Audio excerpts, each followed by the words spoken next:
약을 먹어도 더 심해지는 코막힘. 계절 탓도 면역력 때문도 아닙니다. 콧구멍을 나누는 연골병, 비중격이 휘어있는 비중격 망곡증이 원인일 수 있다는데요. 한국인 10명 중 7명은 가지고 있다는 비중격 망곡증.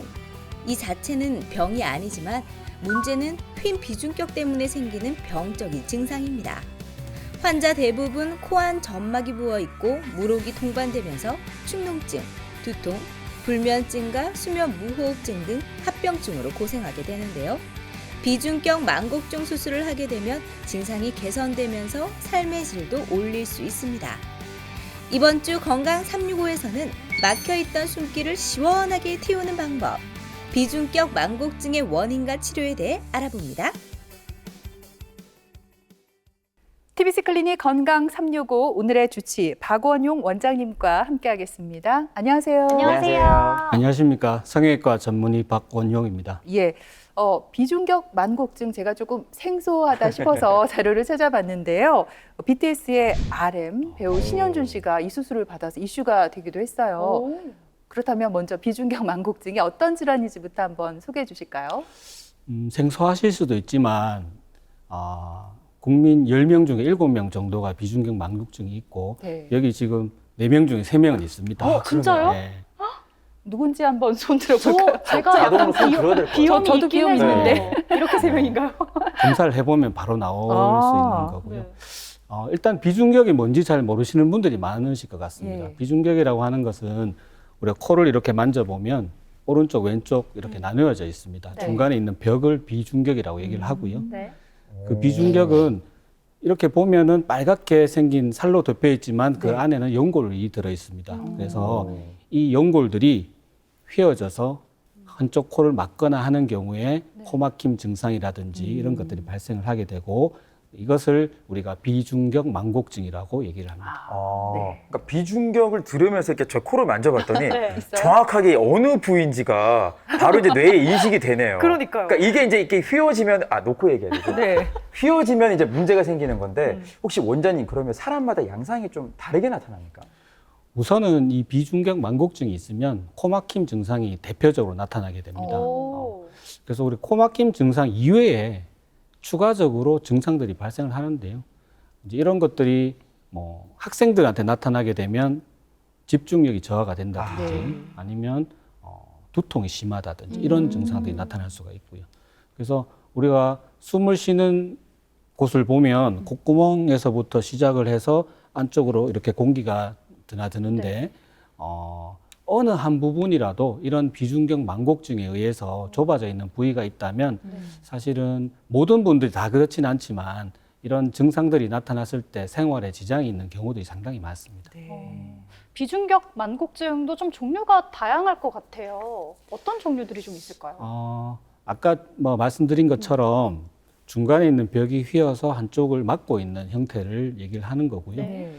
가장 일반적인 경우는 우리가 한쪽이 이렇게 배가 볼록한 것처럼 튀어나와서 한쪽 길이 좁아져 있는 우리가 흔히 얘기하는 C자 형태 혹은 역C자 형태의 타입이 가장 많고요.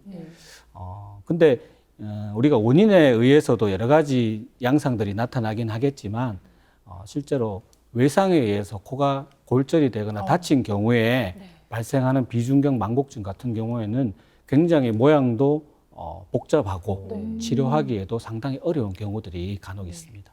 예, 그렇군요. 코 안에 있는 어떤 구조물이 휘어져 있으니까 공기가 드나드는 통로가 막힌 상태잖아요. 그렇다면 일단은 코막힘이 가장 큰 증상일 수 있겠고 다른 증상들은 뭐가 있을까요? 우선은 코막힘이 가장 대표적인 증상이지만 그로 인해서 두통이라든지 아까도 말씀하셨다시피 낮에도 불편하지만 밤에도 불편합니다. 네. 그래서 잘 때 수면 무호흡증, 코골이 등 이런 것들이 나타나고 이런 것들이 나타나게 됐을 때 다음날 아침에 굉장히 피곤함을 느낄 수 있는 그런 증상들이 있습니다. 그러면 뭐 잠을 못 잔다거나 피곤함 때문에 혹시 뭐 두통까지 느끼는 게 아닐까 싶어요. 왜냐하면 코랑 두통만 두고 보면은 사실 연관관계가 있어 보이지는 않거든요. 일반적으로 이제 두통이나 이런 것들이 나타나는 기전을 저희가 뭐 설명을 하게 되는 경우들이 간혹 있지만 보통은 우리가 비중격 망곡증에 의해서 코 안쪽에 있는 벽을 압박하는 이런 증상들이 나타나게 되면 거기 있는 신경들이 자극을 받게 됩니다. 그러면 이게 이제 머리 쪽으로 가는 신경이면 두통이 생길 것이고 네.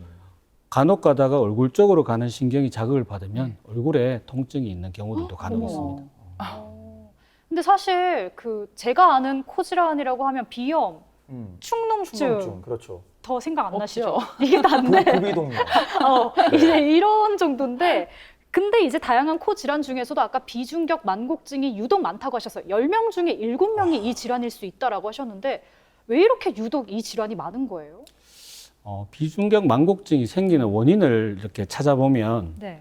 생길 수 있는 원인이 굉장히 많습니다. 네. 원인이 많다는 것은 그만큼 빈도가 높다는 얘기고요. 선천적인 원인으로서는 우리가 태 내에 배 안에서 있을 때 손상을 받거나 혹은 분만 시에도 네. 눌려서 손상받는 경우들이 있습니다. 네. 그런 경우에도 생길 수가 있고요.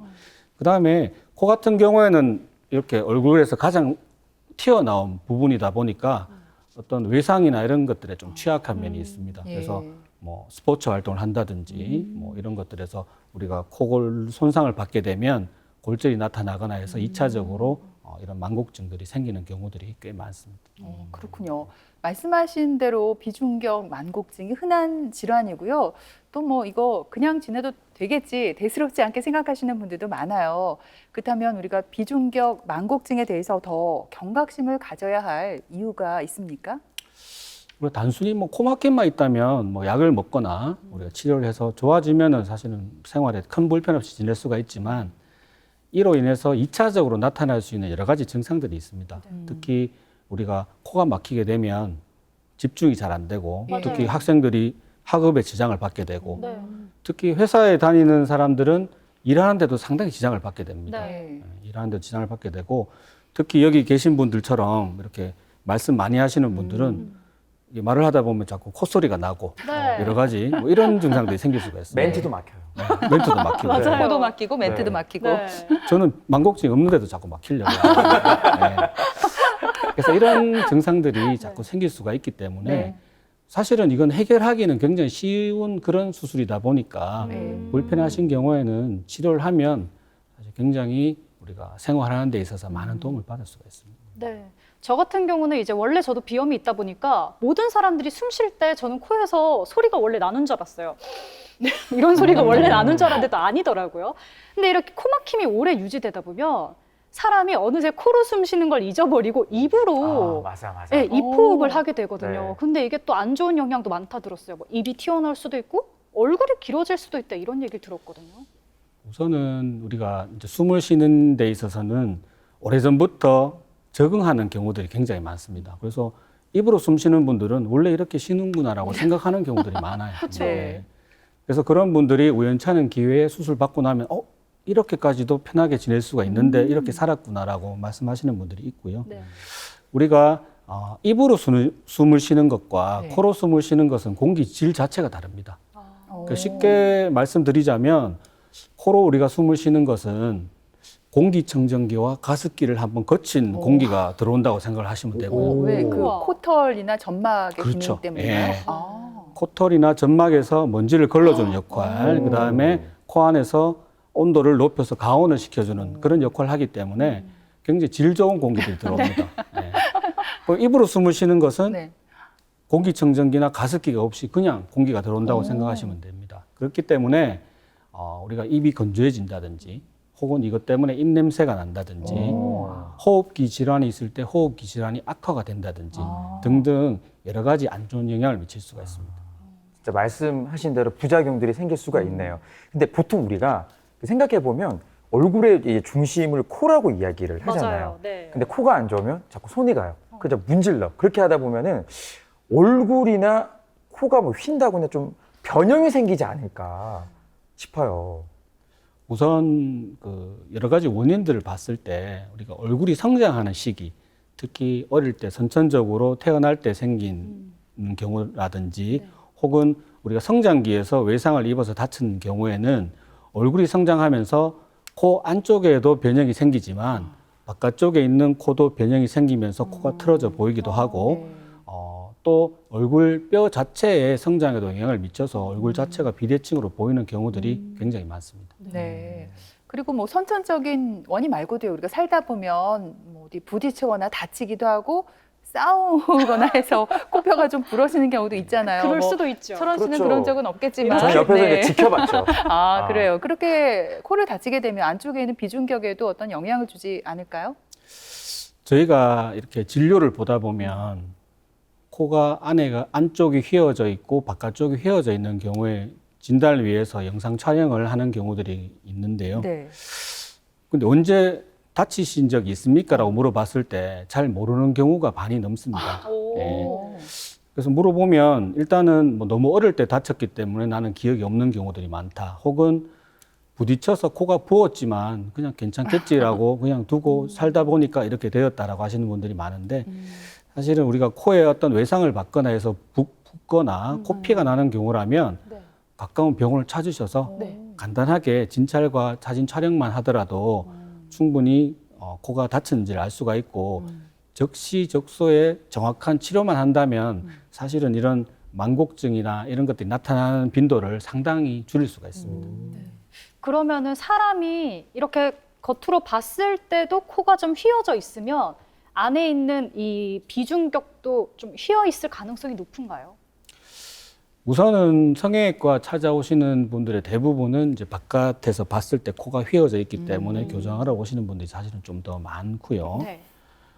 이 비중격이라는 것은 안쪽의 벽을 나누는 역할도 하지만 외형적으로 코의 중심을 잡아주는 역할을 하게 됩니다. 그래서 외형적으로 코가 휘어져 있는 분들을 검사를 해보면 거의 안쪽에는 다 휘어져 있고요. 아하. 반대로 네. 비중격 만곡증이 있지만 겉으로 봤을 때는 네. 또 코 자체는 휘어져 있지 않고 똑바른 경우들이 또 굉장히 많습니다. 일단 자세히 들여다봐야지 알 수 있는 거네요. 그러니까요. 그렇죠. 근데 저희가 뭐 사람이 뭐 완벽한 대칭은 잘 없지만 네. 그래도 이왕 사람의 마음이 좀 대칭을 원하잖아요. 맞아요. 그러면 보이는 부분도 중요하니까 미용적인 수술도 좀 추가적으로 필요하지 않을까 싶어요.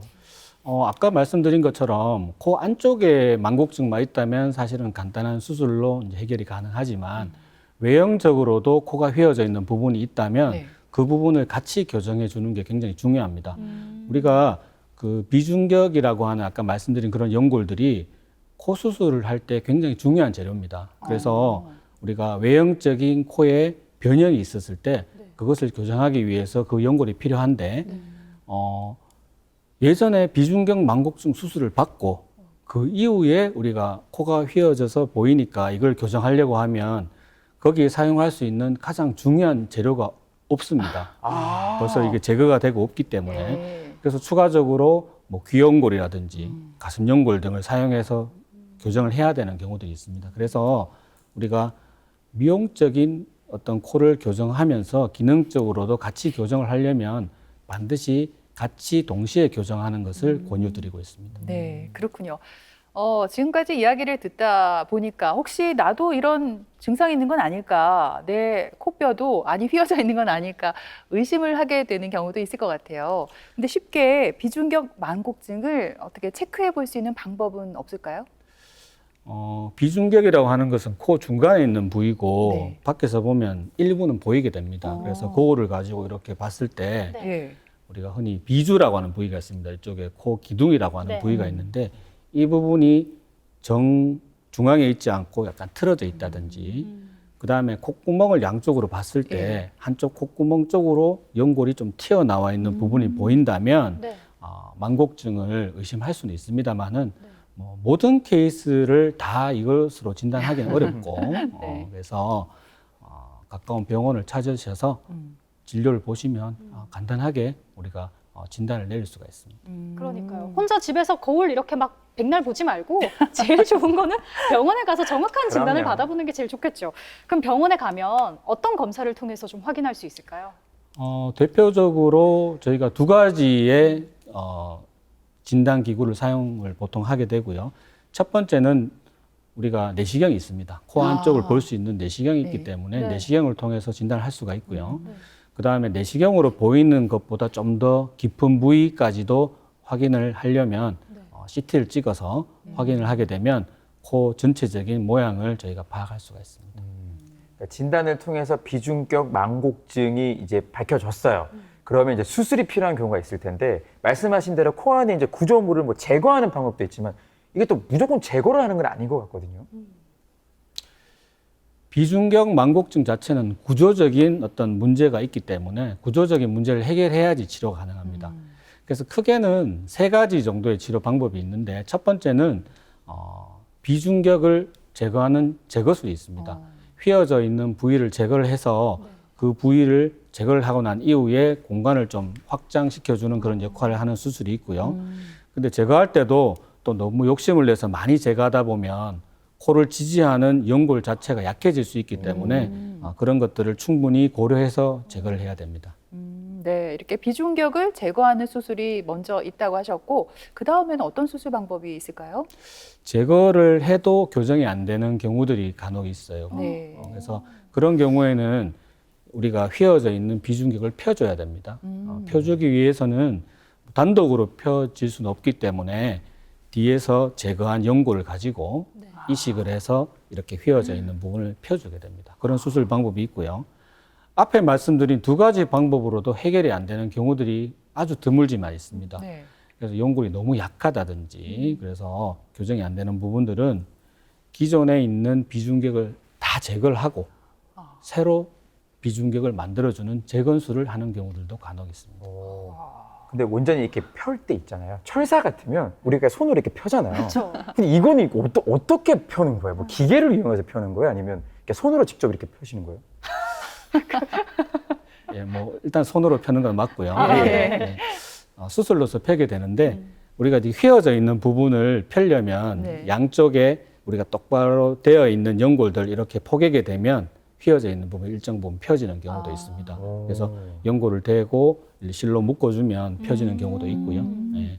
그리고 많이 휘어진 경우에는 반대쪽에 이렇게 우리가 연골을 이렇게 넣어주면 또 펴지는 경우도 있고 이게 사실은 수술 방법이 한 가지만 있는 게 아니고 이 경우에 따라서 굉장히 다양합니다. 그래서 저희가 들어가서 보면서 여러 가지 방법들을 사용을 하고 있습니다. 약간 신의 손 같은 약간 느낌이 드네요. 아니 근데 후기들을 제가 예전에 찾아본 적이 있어요. 비중격 망곡증 수술 받고 나서 뭐 지혈을 위해서 이제 코에다가 이제 솜도 넣어야 되고 네. 지혈을 해야 되니까 네. 참 힘들다, 피도 많이 난다 이런 후기들이 있던데 요즘에는 어때요? 수술을 하고 나면 이제 가장 불편해하시는 부분이 한 이틀 정도 솜으로 코를 막아놓기 때문에 불편하다고 말씀하십니다. 근데 사실은 그분들은 지금까지 코가 막혀 있는 상태로 살아오신 분들인데 이틀 정도 막아놨다고 해서 불편하다고 이게 안 하시지만 불편할 수도 있을 것 같아요.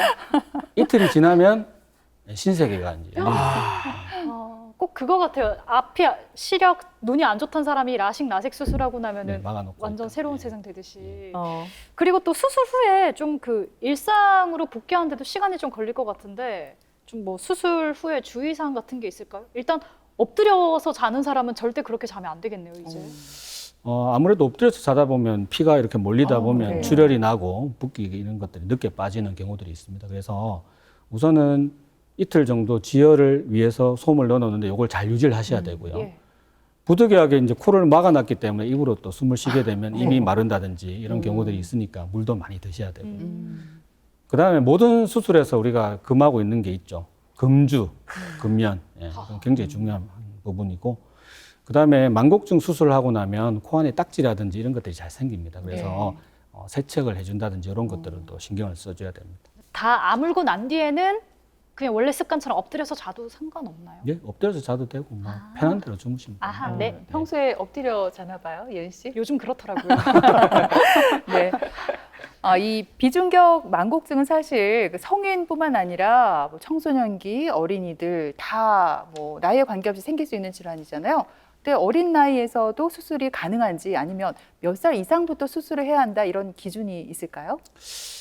비중격 망곡증 같은 경우에는 우리가 얼굴이 성장이 언제 끝나느냐 사실 이런 것들이 가장 중요한 부분인데요. 예.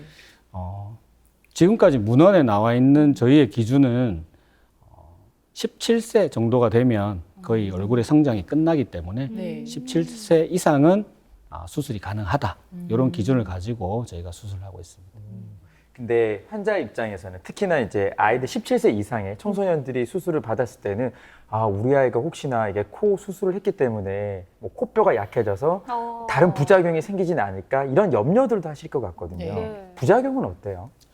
그 만곡증 수술 자체가 아까도 설명드렸다시피 기존에 있던 구조물들을 조금 더 튼튼하게 만들어주고 펴주기 위해서 하는 수술이다 보니까 결국은 수술을 하고 나면은 연골이라든지 뼈가 있는 부분들이 오히려 조금 더 튼튼해집니다. 그래서 이게 수술을 하고 나서 또 재발이 안 돼야 되기 때문에 이차적으로 그런 것들을 막아주기 위해서 조금 더 튼튼한 코로 만들어 주신다라고 생각하시면 조금 걱정을 덜 수 있을 것 같습니다. 근데 또 아이를 자라다가 그 사고나 뭐 여러 가지 운동하다가 다칠 수가 있잖아요. 재수술도 가능한 거예요? 재수술도 충분히 가능합니다. 예. 이게 수술을 한번 했는데 사실은 수술이라는 게 100% 효과가 있지 않고 뭐 후유증이라든지 부작용이 생기는 경우들도 간혹 있기 때문에 그런 경우에는 그걸 교정하기 위해서 이차적으로 재수술도 충분히 가능하고요. 네. 수술하는 경우들이 간혹 있습니다. 네. 이 비중격 만곡증 수술이 일단 숨쉬기 편하려고 이 질환 때문에 이제 수술하는 거잖아요. 그러면은 의료보험 적용은 당연히 되겠죠? 대표적인 우리가 비중격 만곡증 수술, 네. 그다음에 흔히 비염 수술이라고 하는 네. 코 안쪽에 보면 하비갑계라고 하는 구조물이 있습니다. 네. 혹처럼 생긴 부분인데요. 이런 것들이 커져 있을 때 사이즈를 줄여서 코 안에 공간을 확보해주는 수술 같은 경우에는 다 건강보험에 적용을 네. 받을 수가 있습니다. 네, 다행입니다. 근데 생각해보면 주변에 코막힘이나 다른 뭐 여러 가지 코 증상으로 인해서 병원 가서 수술까지 하는 분들 잘 안 계시잖아요. 겁나기도 하고. 의사 입장에서 비중격 만곡증 수술 꼭 필요하다고 보십니까? 처음에 말씀드렸다시피 지금 4명 중에 3명이 있지만 사실은 여기 병원 가서 수술 받으신 분은 없습니다. 아무도 안 없죠. 계시죠. 네. 예. 대부분 병원 가신 이유가 내가 코가 안쪽에 만곡증이 있다라고 가시는 게 아니고 네. 일단 코막힘이 심하고 증상이 있기 때문에 방문하시는 경우들이 가장 많다고 생각을 하고요. 만곡증이 있다고 해도 네. 코막힘 증상이 없고 정상적인 생활 하시는 분들이 더 많습니다. 진짜요? 예, 그래서 그런 분들은 사실 병원에 가시지 않기 때문에 뭐 수술할 이유가 특히 없고요. 네.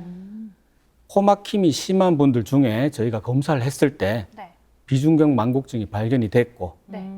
이런 경우에는 이 만곡증을 교정을 해주면 코막힘 증상이 굉장히 좋아지기 때문에 요즘 저희가 뭐 삶의 질에 대해서 굉장히 중요하게 생각하는데 네. 삶의 질이 확 올라가게 됩니다. 오. 삶의 질이 확 올라가는 걸 좀 느껴보고 싶긴 한데 그러면 그 살면서 이제 감기만 걸렸다 하면 이제 코로 온다 또는 비염이 심하다 이런 분들은 이제 비중격 만곡증을 좀 의심해 볼 필요는 있겠네요. 비중격 만곡증이 있는 분들은 사실은 감기가 왔을 때 증상이 조금 더 심한 것은 사실입니다. 하지만 뭐 증상이 심하다고 해서 또 비중격 만곡증이 다 있는 건 아니기 때문에 그냥 우리가 쉽게 가까이 갈 수 있는 병원 가서 네. 검사를 받아보고 한다면 뭐 충분히 그런 원인들에 대해서도 잘 알 수 있을 거라고 생각합니다. 이렇게 누구나 겪는 코막힘이 다양한 코 질환의 원인이 되면서 우리 삶의 질을 떨어뜨리게 되는데 적절한 치료가 꼭 필요할 것 같습니다. 마지막으로 우리 시청자분들께 해드리고 싶은 말씀이 있다면 전해주실까요? 우선 코막힘 증상은 많은 분들이 경험을 하시고 있고 물론 이런 것들이 치료가 가능한 부분들이 상당히 많기 때문에 조금이라도 불편하신 증상이 있으시다면 가까운 병원을 찾으셔서 꼭 진단과 정확한 진단을 받으시고 난 이후에 정확하게 치료를 받으신다면 아까 말씀드린 것처럼 삶의 질이 향상이 될 수가 있습니다. 근데 이게 오래전부터 나는 그래왔기 때문에 괜찮겠지라고 또 방치하다 보면 2차적으로 부비동염이나 여타 다른 또 질환으로 고생하실 수가 있기 때문에 조금만 불편하시더라도 가까운 병원에서 진단받고 치료 잘 받으신다면 아마 행복한 삶을 사실 수 있을 겁니다. 네, 그래요. 지금까지 도움 말씀 주신 박원용 원장님 말씀 잘 들었습니다. 오늘 고맙습니다. 고맙습니다. 고맙습니다.